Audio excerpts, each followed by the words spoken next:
Capítulo 5. O ano miraculoso. Quantimoléculas. 1905. Virada do século. Não há nada de novo a ser descoberto na física, atualmente, teria dito o renomado Lord Kelvin à Associação Britânica para o Progresso da Ciência em 1900. Só o que resta é medição cada vez mais precisa. Ele estava enganado. Os alicerces da física clássica haviam sido estabelecidos por Isaac Newton, 1642-1727, no final do século XVII, com base nas descobertas de Galileu e de outros cientistas. Newton desenvolveu leis que descreviam um universo mecânico bem compreensível. Uma maçã que cai e a órbita da Lua são governadas pelas mesmas leis da gravidade, massa, força e movimento. Causas produzem efeitos, forças agem sobre objetos, e tudo pode ser explicado, determinado e previsto em teoria. Como matemático e astrônomo, Laplace exultou com o universo de Newton, uma inteligência que conhecesse todas as forças que amavam na natureza num dado instante, assim como a posição momentânea de todas as coisas no universo. Seria capaz de incluir numa única fórmula os movimentos dos corpos maiores, bem como dos átomos mais leves do mundo. Para ela nada seria incerto. O futuro, assim como o passado, seria o presente a seus olhos. Einstein admirava essa causalidade rigorosa e a chamava de a mais profunda característica dos ensinamentos de Newton. Ele resumiu a história da física maldosamente. No começo, se aqui houve tal momento, Deus criou as leis mecânicas de Newton, assim como as massas e forças necessárias. O que mais impressionava Einstein eram as conquistas da mecânica em áreas que evidentemente nada tinham a ver com a mecânica, como a teoria cinética que ele andara explorando, a qual explicava o comportamento dos gases como sendo causado pela ação de bilhões de moléculas em colisão. Em meados do século XIX, um grande avanço veio fazer companhia à mecânica de Newton. O experimentalista inglês Michael Faraday, 1791-1867, autodidata, filho de um ferreiro, descobriu as propriedades dos campos elétricos e magnéticos. Ele mostrou que uma corrente elétrica produzia magnetismo, e depois mostrou que a mudança de um campo magnético poderia produzir uma corrente elétrica. Quando um magneto é movido perto de um circuito fechado, ou vice-versa, produz uma corrente elétrica. O estudo de Faraday sobre a indução eletromagnética permitiu a empreendedores criativos como o pai e o tio de Einstein inventar maneiras novas de combinar fios elétricos enrolados giratórios com magnetos móveis para criar geradores de eletricidade. Em decorrência disso, o jovem Albert Einstein tinha uma profunda impressão física dos campos de Faraday, e não somente uma compreensão teórica do funcionamento deles. O físico escocês barbudo James Clerk Maxwell, 1831-79, desenvolveu subsequentemente equações brilhantes que especificavam, entre outras coisas, como campos elétricos modificados criavam campos magnéticos, e como campos magnéticos modificados criavam campos elétricos. A alteração de um campo elétrico pode, de fato, produzir a alteração de um campo magnético que, por sua vez, produzirá uma alteração no campo elétrico, e assim por diante. O resultado dessa ligação é uma onda eletromagnética. Assim como Newton nasceu no ano da morte de Galileu, Einstein nasceu no ano da morte de Maxwell, e via nisso um sinal de que sua missão era dar prosseguimento à obra do escocês. Maxwell foi um teórico que superou pressupostos consagrados, permitiu que as melodias matemáticas o conduzissem a territórios desconhecidos, e fundou uma harmonia baseada na beleza e na simplicidade de uma teoria de campo. Einstein passou a vida fascinado pelas teorias de campo, e descreveu o desenvolvimento do conceito num livro didático que escreveu em parceria com um colega. Um novo conceito apareceu na física, a mais importante invenção desde a época de Newton, o campo. Foi necessária muita imaginação científica para perceber que o que é essencial para a descrição dos fenômenos físicos não são as cargas nem as partículas, mas o campo situado no espaço entre as cargas e as partículas. O conceito de campo mostrou-se bem sucedido quando levou à formulação das equações de Maxwell para descrever a estrutura do campo eletromagnético. No início, a teoria do campo eletromagnético desenvolvida por Maxwell parecia compatível com a mecânica de Newton. Por exemplo, Maxwell acreditava que as ondas eletromagnéticas, que incluem a luz visível, podiam ser explicadas pela mecânica clássica.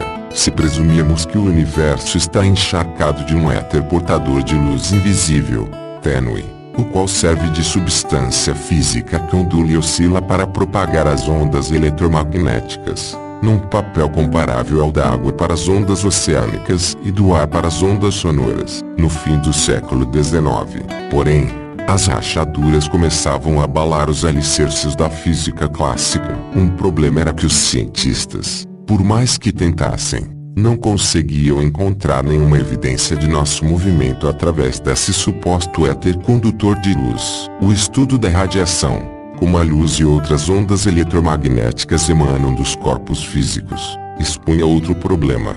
Coisas estranhas aconteciam na fronteira onde as teorias de Newton, que descreviam a mecânica das partículas discretas, interagiam com a teoria de campo, que descrevia todos os fenômenos eletromagnéticos. Até então, Einstein tinha publicado 5 artigos de pouca repercussão. Eles não lhe garantiram nenhum doutorado nem um emprego de professor no colegial. Se tivesse desistido da física teórica àquela altura, a comunidade científica não teria notado, e ele poderia ter feito carreira no escritório de patentes suíço até se tornar o chefe, realizando um trabalho em que de certo seria muito competente. Não havia sinal algum de que ele estava prestes a lançar um annus mirabilis do tipo que a ciência não via desde 1666, quando Isaac Newton, enclausurado na casa da mãe, na bucólica Woolsthorpe, para fugir da praga que devastava Cambridge,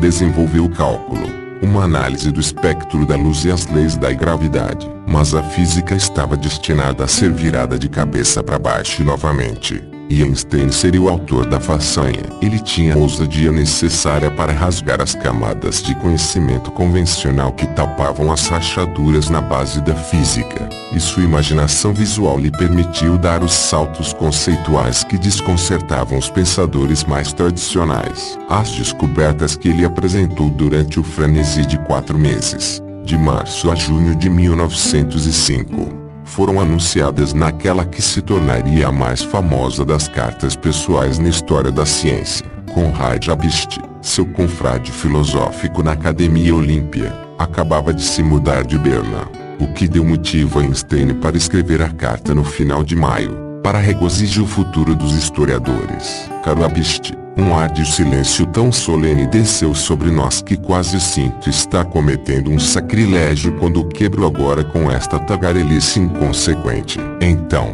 o que você anda aprontando, sua baleia congelada, seu pedaço de alma defumado, seco, enlatado? Porque ainda não me mandou sua tese? Não sabe que sou um dos sujeitos que a lerão com interesse e prazer? Seu infame, prometo-lhe 4 artigos em troca. O primeiro trata da radiação e das propriedades energéticas da luz, e é muito revolucionário, como verá se mandar seu trabalho primeiro. O segundo artigo é uma determinação do verdadeiro tamanho dos átomos.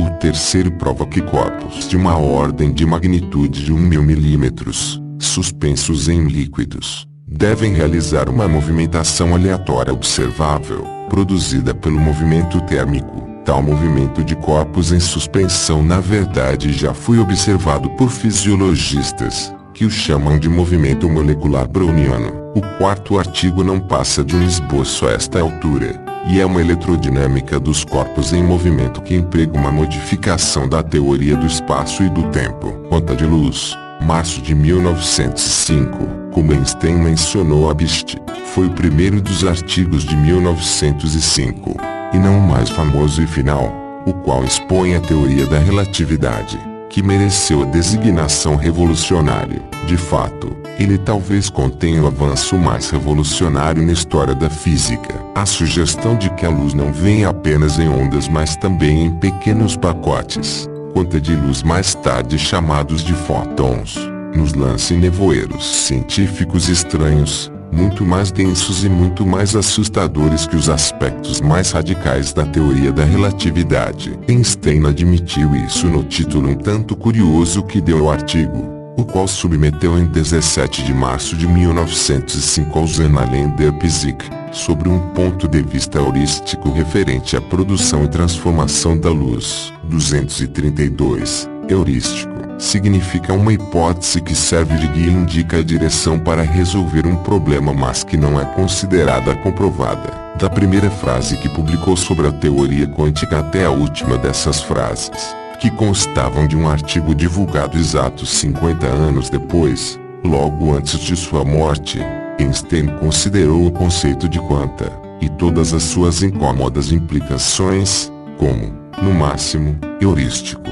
provisório, incompleto e não totalmente compatível com suas próprias noções da realidade subjacente. No centro do artigo de Einstein havia questões que atormentavam os físicos na virada do século, e que na verdade têm feito isso desde o tempo dos antigos gregos até os dias de hoje. O universo é feito de partículas, como átomos e elétrons, ou é um contínuo sem divisões, como parecem ser os campos eletromagnéticos e gravitacionais. E, se ambos os métodos para descrever as coisas são válidos em determinados momentos, que acontece quando eles se cruzam? Desde a década de 1860, os cientistas exploravam esse ponto de interseção analisando o que então se chamava de radiação dos corpos negros. Como sabe qualquer pessoa que já tenha lidado com um forno de cerâmica ou com um maçarico de gás, o brilho de um material como o ferro muda de cor conforme o metal esquenta. No início,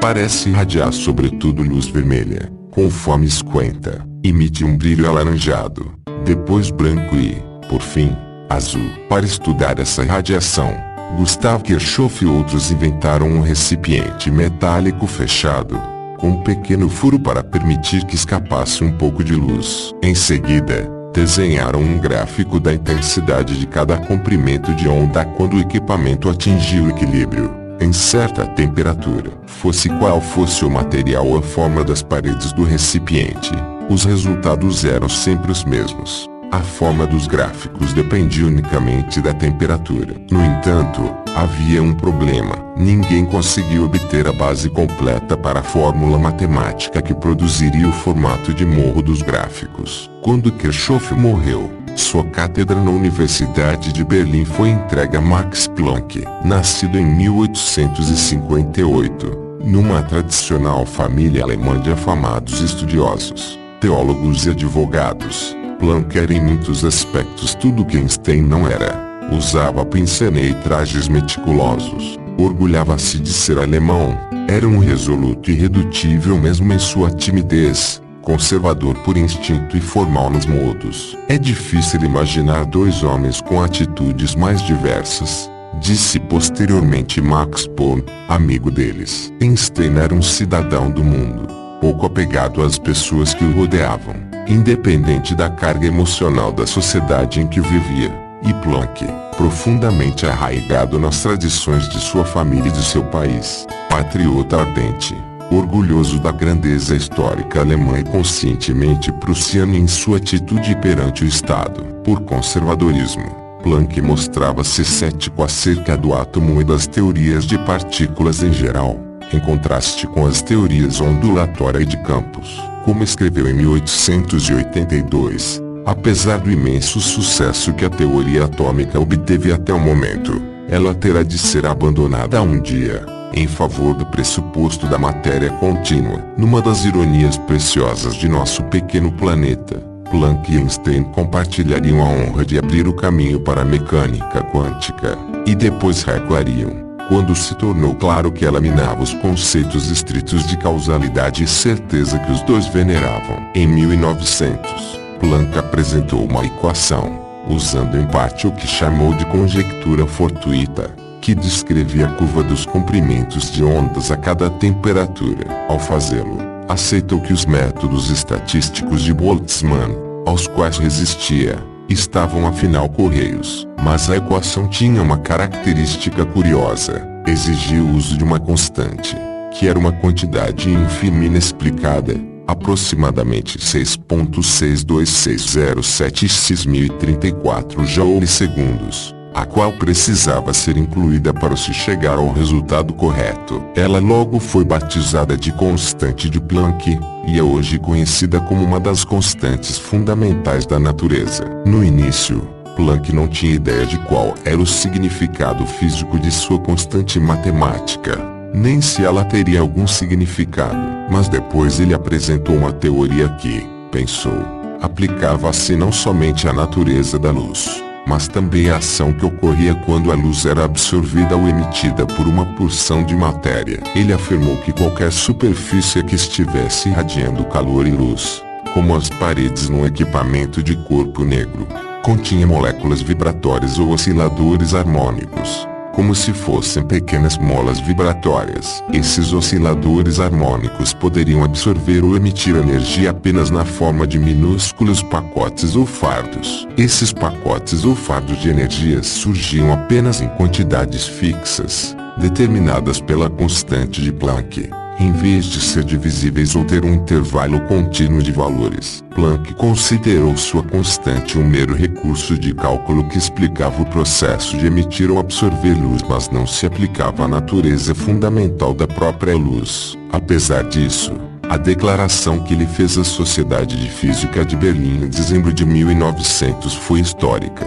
Consideramos, portanto, e este é o ponto mais essencial do cálculo inteiro, que a energia é composta de um número muito definido de pacotes iguais finitos. Einstein rapidamente percebeu que a teoria quântica poderia solapar a física clássica. Tudo isso ficou muito claro para mim pouco depois do surgimento do trabalho fundamental de Planck. Escreveu mais tarde: todas as minhas tentativas de adaptar as bases teóricas da física a esse conhecimento falharam completamente. Era como se tivessem tirado o chão de sob nossos pés, não restando nenhuma fundação à vista.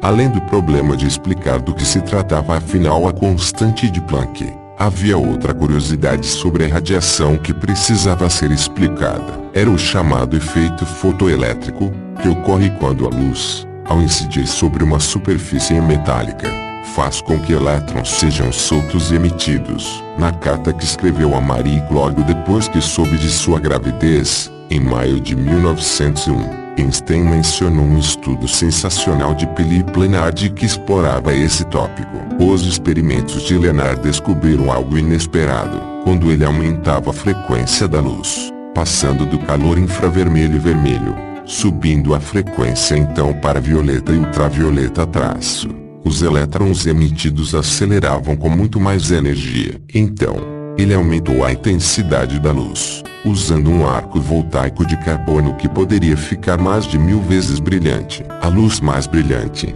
mais intensa, continha muito mais energia, e parecia lógico que os elétrons emitidos deveriam ter mais energia e se afastar mais rapidamente. Mas isso não acontecia. A luz mais intensa provocava aumento de elétrons, mas a energia de cada um permanecia igual. Esse aspecto a teoria ondulatória da luz não explicava. Einstein estudava o trabalho de Planck e Lenard já havia 4 anos. Em seu artigo final de 1904, sobre a teoria geral molecular do calor, ele discutia como é a flutuação da energia média de um sistema de moléculas. Depois, aplicou isso a um volume cheio de radiação e viu que os resultados experimentais eram comparáveis. Sua frase de conclusão foi: creio que essa coincidência não pode ser atribuída ao acaso, como escreveu o amigo Conrad Habicht logo que terminou o artigo de 1904. Agora descobri, da maneira mais simples,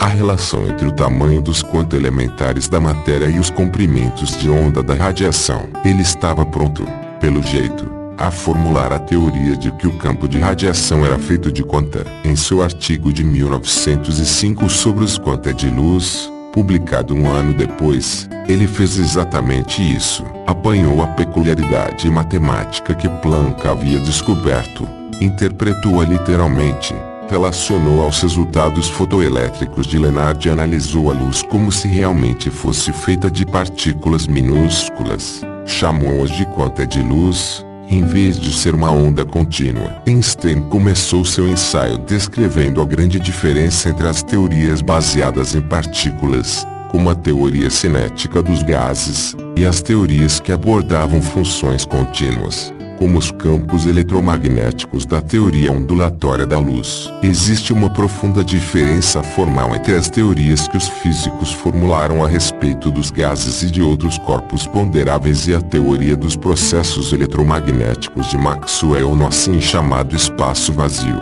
ressaltou. Enquanto consideramos que o estado de um corpo é completamente determinado pelas posições e velocidades de um número muito grande, mas finito, de átomos e elétrons, usamos funções espaciais contínuas para descrever o estado eletromagnético de um dado volume.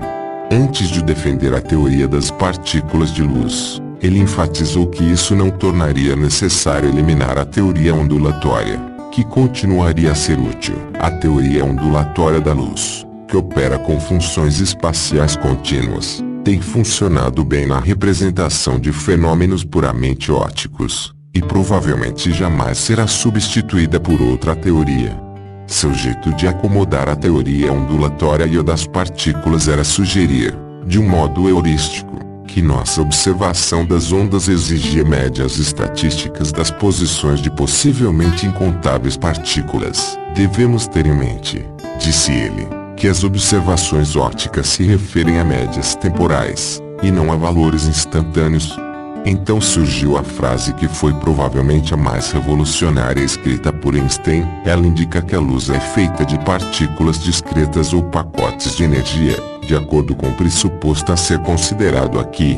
Quando um raio de luz é propagado de um ponto, a energia não é continuamente distribuída por um espaço que aumenta, mas consiste num número finito de quanta de energia que estão localizados em pontos do espaço, e que podem ser produzidos e absorvidos apenas como unidades completas. Einstein explorou essa hipótese determinando-se um volume de radiação de um corpo negro, que ele agora considerava consistir em quanta discretos, poderia de fato se comportar como um volume de gás, que ele sabia ser constituído por partículas discretas. Primeiro, ele estudou as fórmulas que mostravam como a entropia dos gases muda quando seu volume muda. Depois, comparou isso ao modo como a entropia da radiação dos corpos negros muda conforme seu volume muda. Descobriu que a entropia da radiação varia de volume de acordo com a mesma lei da entropia de um gás ideal. Ele fez o cálculo usando as fórmulas estatísticas de Boltzmann. A mecânica estatística que descrevia um gás diluído de partículas era matematicamente a mesma que a da radiação dos corpos negros. Isso levou Einstein a declarar que a radiação se termodinamicamente como se consistisse em quanta de energia mutuamente independentes, e também lhe deu um meio de calcular a energia de uma partícula de luz numa frequência particular, o que se mostrou compatível com o que Planck havia descoberto. Einstein mostrou como a existência dessas quantas de luz poderia explicar o que ele elegantemente chamou de trabalho pioneiro de Leonard sobre o efeito fotoelétrico. Se a luz vinha em quanta discretos, então a energia de cada um era determinada simplesmente pela frequência da luz multiplicada pela constante de Planck. Se admitirmos, sugeriu Einstein, que um quantum de luz transfere sua energia inteira a um único elétron, então se segue que luz de uma frequência mais alta faria o elétron ser emitido com mais energia. Por outro lado, aumentar a intensidade da luz, mas não a frequência, significaria simplesmente que mais elétrons seriam emitidos, mas a energia de cada um seria a mesma. Isso era precisamente o que Leonard descobrira. Com um traço de humildade e hesitação, ao lado do desejo de mostrar que suas conclusões podiam ser deduzidas teoricamente, em vez de inteiramente induzidas por dados experimentais, Einstein declarou acerca da premissa de seu estudo, que a luz consiste em minúsculos quanta, até onde posso ver, nossa concepção não conflita com as propriedades do efeito fotoelétrico observadas pelo Sr. Leonard. Ao soprar as brasas de Planck, Einstein transformou-as numa fogueira que consumiria a física clássica, o que precisamente Einstein produziu que tornou seu artigo de 1905 um salto descontínuo. A tentação seria dizer quântico, para lá da obra de Planck.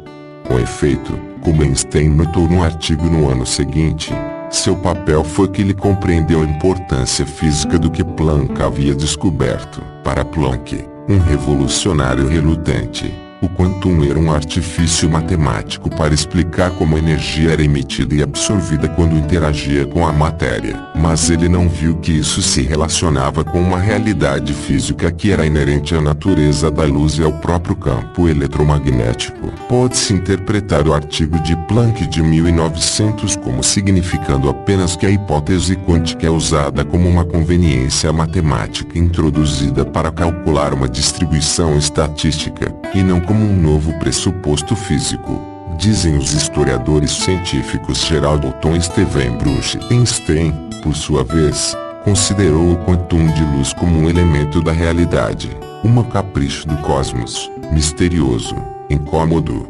assustador e por vezes enlouquecedor. Para ele, aqueles quanta de energia, que em 1926 foram batizados de fótons, existiam mesmo quando a luz se movia no vácuo. Queremos demonstrar que a determinação dos quanto-elementares do Sr. Planck é em certa medida independente de sua teoria da radiação dos corpos negros, escreveu. Noutras palavras, Einstein argumentava que a natureza de partícula da luz era uma propriedade intrínseca da luz, e não apenas uma descrição de como a luz interage com a matéria. Planck não aceitou esse salto nem mesmo após a publicação do artigo de Einstein. 2 anos depois, Planck alertou o jovem funcionário do escritório de patentes de que ele fora longe demais e que os quanta descreviam um processo que ocorria durante a emissão ou absorção, em vez de ser uma propriedade real da radiação no vácuo. Não procura o significado do quantum de ação,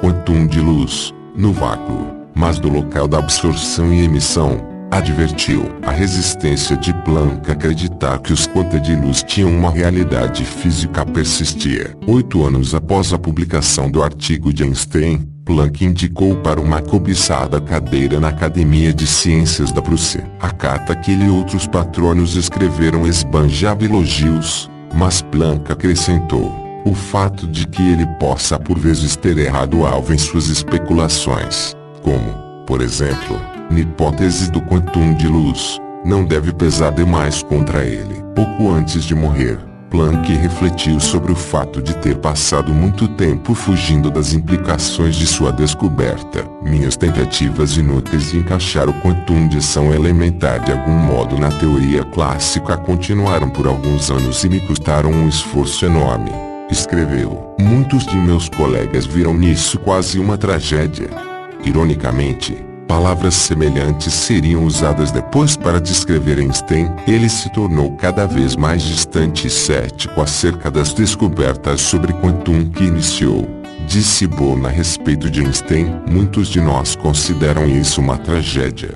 A teoria de Einstein produziu uma lei do efeito fotoelétrico que foi testada experimentalmente. A energia dos elétrons emitidos depende da frequência da luz, conforme uma simples fórmula matemática que usa a constante de Planck. A fórmula foi subsequentemente confirmada como sendo correta. O físico que realizou o experimento crucial foi Robert Millikan, que mais tarde chefiou o California Institute of Technology e tentou recrutar Einstein. Mesmo depois de ter confirmado as fórmulas fotoelétricas de Einstein, Millikan continuou rejeitando a teoria. Apesar do evidente sucesso completo da equação de Einstein, declarou ele, a teoria física cuja expressão simbólica ela foi destinada a ser é tão indefensável que nem sequer Einstein, creio, continua a defendê-la.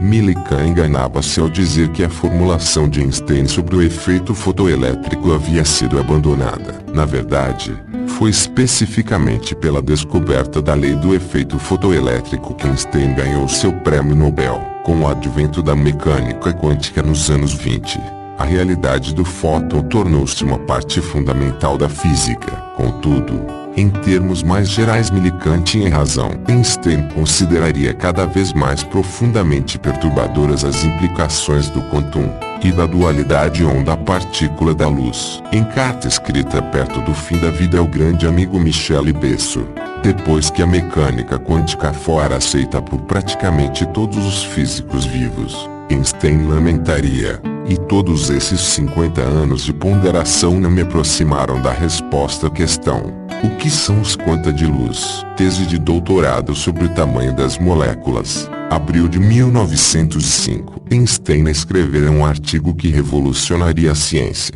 mas ainda não tinha obtido doutorado. Por isso tentou novamente conseguir que sua tese fosse aceita. Ele se deu conta de que precisava de um tema seguro, nada radical como quanta ou relatividade. Por isso escolheu o segundo artigo em que trabalhava, intitulado Uma Nova Determinação das Dimensões Moleculares, que completou em 30 de abril e submeteu à Universidade de Zurique em julho. Talvez por cautela e deferência à abordagem conservadora de seu orientador, Alfred Kleiner, ele no geral evitou a inovadora física estatística citada em seus estudos anteriores, e no artigo sobre movimento browniano terminado 11 dias depois, e, em vez disso, apoiou-se sobretudo na hidrodinâmica clássica.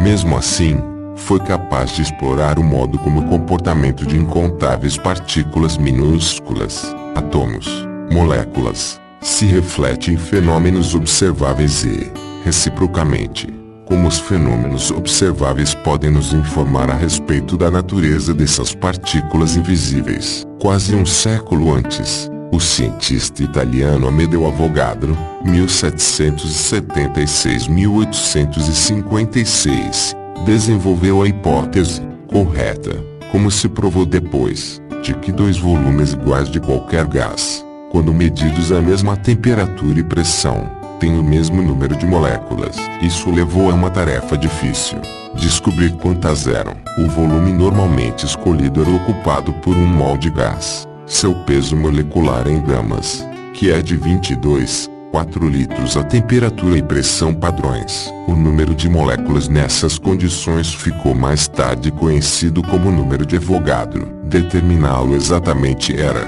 e ainda é, uma tarefa difícil. Uma estimativa atual é cerca de 6.02214x1023. Trata-se de um número enorme. Se essa quantidade de grãos de milho de pipoca fosse espalhada pela superfície dos Estados Unidos, cobriria o país com uma camada de quase 15 quilômetros de profundidade. A maioria das medições das moléculas havia sido feita por meio do estudo de gases. Mas, como Einstein ressaltou na primeira frase de seu artigo, os fenômenos físicos observados nos líquidos até agora não serviram para determinar os tamanhos moleculares. Em sua tese, após a correção de alguns detalhes matemáticos e de informação, Einstein foi a primeira pessoa a obter um resultado respeitável usando líquidos. Seu método consistia no uso de dados sobre viscosidade, que é a resistência oferecida por um líquido ao objeto que tenta se mover através dele. Alcatrão e melado, por exemplo, são extremamente viscosos. Se dissolvermos açúcar em água, a viscosidade da solução aumenta conforme ela engrossa. Einstein imaginou as moléculas de açúcar espalhando-se gradualmente por entre as moléculas menores de água, e foi capaz de apresentar duas equações, cada uma contendo as duas variáveis desconhecidas, o tamanho das moléculas de açúcar e seu número na água, que ele tentava determinar. Assim poderia determinar essas duas variáveis. Ao fazê-lo, obteve como resultado para o número de Avogadro o valor 2.1x1023. Infelizmente, não chegara nem perto. Quando submeteu seu artigo aos Annalen der Physik, em agosto, pouco depois de ele ter sido aceito pela Universidade de Zurique, o editor Paul Drude, que felizmente não sabia do desejo anterior de Einstein de ridicularizá-lo, impediu sua publicação porque ele próprio tinha dados mais precisos sobre as propriedades das soluções açucaradas. Usando os novos dados, Einstein chegou a um resultado mais próximo do correto, 4.15x1023. Alguns anos depois, um estudante francês testou experimentalmente a abordagem e descobriu que faltava algo. Einstein pediu a um assistente em Zurique que fizesse uma verificação. Ele encontrou um erro menor, que foi então corrigido para se chegar ao resultado de 6.56x1023, que pode ser considerado bem respeitável. Einstein disse mais tarde, talvez em parte por zombaria, que, quando submeteu sua tese ao professor Kleiner, ele a recusou por ser muito curta. Por isso acrescentou mais uma frase à tese, e ela foi prontamente aceita. Não há prova documental disso. De todo modo, a tese dele acabou por se tornar uma das mais citadas e úteis em termos práticos, com aplicações em campos tão diversos quanto a mistura de concreto, produção leiteira e fabricação de aerossóis. Mesmo que não o tenha ajudado a obter um emprego acadêmico, possibilitou que ele finalmente pudesse ser conhecido como Dr. Einstein. Movimento Browniano, maio de 1905. 11 dias depois de terminar sua tese, Einstein apresentou outro artigo que explorava sinais de coisas invisíveis, como fazia desde 1901. Apoiou-se na análise estatística das ações aleatórias das partículas invisíveis para mostrar como elas eram refletidas no mundo visível. Ao fazê-lo, Einstein explicou um fenômeno, conhecido como movimento browniano, que intrigava a cientistas havia quase 80 anos, porque pequenas partículas suspensas num líquido como a água parecem gingar. E, como subproduto, ele praticamente estabeleceu para sempre que átomos e moléculas realmente existiam como objetos físicos. O movimento browniano recebeu esse nome por causa do botânico escocês Robert Brown, que em 1828 publicou observações detalhadas de como minúsculas partículas de pólen suspensas na água podem ser vistas num microscópio potente em movimentos repentinos. O estudo foi repetido com outras partículas, inclusive escamas da mariposa beija-flor, e diversas explicações surgiram. Talvez tivesse a ver com correntes aquáticas fraquíssimas ou efeitos de luz, mas nenhuma das teorias era plausível. Com a ascensão, na década de 1870, da teoria cinética, que usava o movimento aleatório das moléculas para explicar fenômenos como o comportamento dos gases,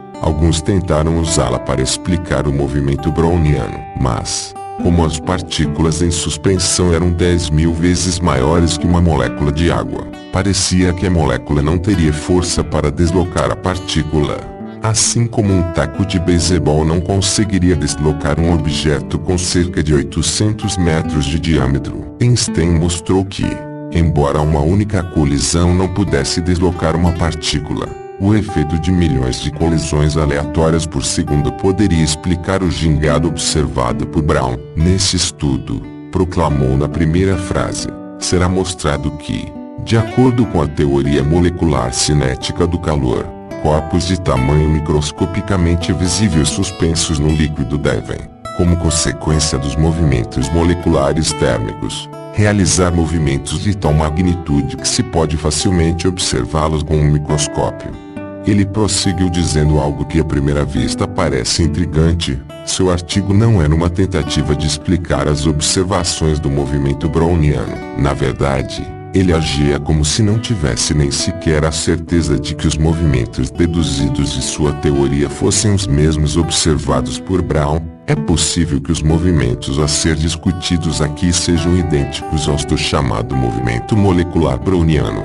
Porém, os dados disponíveis para mim sobre este último são tão imprecisos que não posso formular um julgamento sobre a questão. Mais tarde, ele distanciou ainda mais seu trabalho da intenção de servir de explicação para o movimento browniano.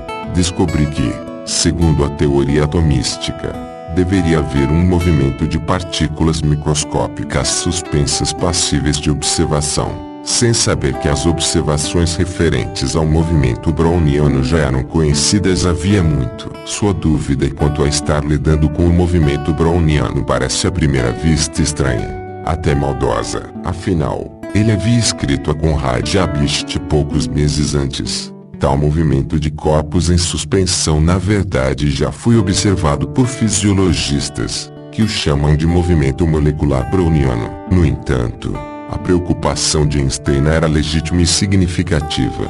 Seu artigo não começa pelos fatos observados do movimento browniano e se dedica depois a explicá-los. Em vez disso, era uma continuação de sua análise estatística anterior de como as ações das moléculas poderiam se manifestar no mundo visível. Em outras palavras, Einstein queria afirmar que tinha produzido uma teoria deduzida de grandes princípios e postulados, não uma teoria construída com base no exame de dados físicos. Assim como ele havia deixado claro que seu artigo sobre os contas de luz não começara com os dados do efeito fotoelétrico reunidos por Philippe Lenard. Tal distinção ele também faria, como veremos adiante, quando insistiu que sua teoria da relatividade não derivava apenas da tentativa de explicar resultados experimentais sobre a velocidade da luz e o éter. Einstein deu-se conta de que o choque de uma única molécula de água não poderia levar uma partícula de pólen em suspensão a executar um movimento possível de ser visto. Contudo,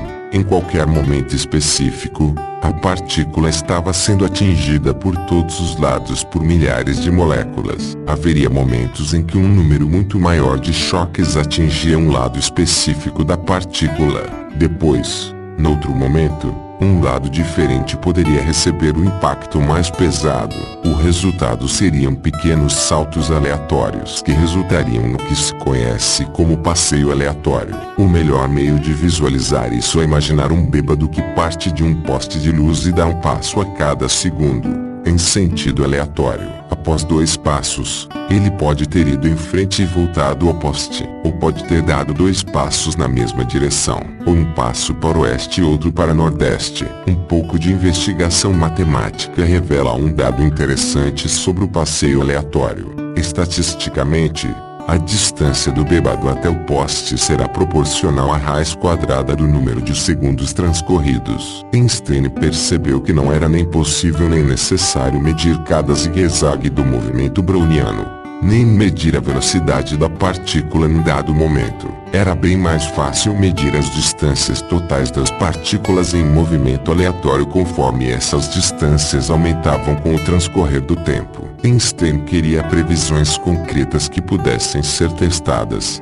por isso usou tanto seu conhecimento teórico como dados experimentais sobre taxas de viscosidade e difusão para chegar a medições precisas que mostravam qual distância uma partícula deveria se mexer, dependendo de seu tamanho e da temperatura do líquido. Por exemplo, previu ele, no caso de uma partícula com diâmetro de 1 milésimo de milímetro, em água a 17 graus Celsius, o deslocamento médio em 1 minuto seria de aproximadamente 6 microns. Isso era algo que poderia ser realmente verificado, e com consequências enormes, se o movimento discutido aqui puder ser observado. Escreveu: então a termodinâmica clássica não pode mais ser vista como perfeitamente válida. Melhor em teorizar do que na realização de experimentos. Einstein terminou seu artigo com uma exortação atraente: vamos esperar que um pesquisador consiga resolver o problema aqui apresentado em breve, pois é muito importante para a teoria do calor. Em alguns meses, o físico experimental alemão Henri Sedentopf, usando um microscópio poderoso, confirmou as previsões de Einstein para todos os objetivos práticos. A realidade física dos átomos e moléculas fora provada conclusivamente. Na época, átomos e moléculas ainda estavam longe de ser considerados reais, recordou posteriormente o físico teórico Max Born. Penso que essas investigações de Einstein fizeram mais do que qualquer outro trabalho para convencer os físicos da realidade dos átomos e moléculas. Como brinde, o artigo de Einstein também forneceu mais um modo de determinar o número de Avogadro. Ele esbanja ideias novas, comentou Abraham Pais a respeito do artigo. A conclusão final, de que o número de Avogadro pode ser essencialmente determinado por observações com um microscópio comum, jamais deixa de provocar um momento de surpresa, mesmo que a pessoa já tenha lido o artigo antes de conheça. Portanto, a conclusão: uma das vantagens da mente de Einstein era contemplar uma multiplicidade de ideias simultaneamente. Mesmo quando pensava nas partículas ou dançar no líquido, ele seguia remoendo uma teoria diferente, que envolvia corpos em movimento à velocidade da luz. Dias depois de despachar o artigo sobre o movimento browniano, ele conversou com o amigo Michele Bessus sobre uma nova descoberta mental. Ela produziria, como escreveu na famosa carta a Bicht naquele mês, uma modificação na teoria do espaço e do tempo.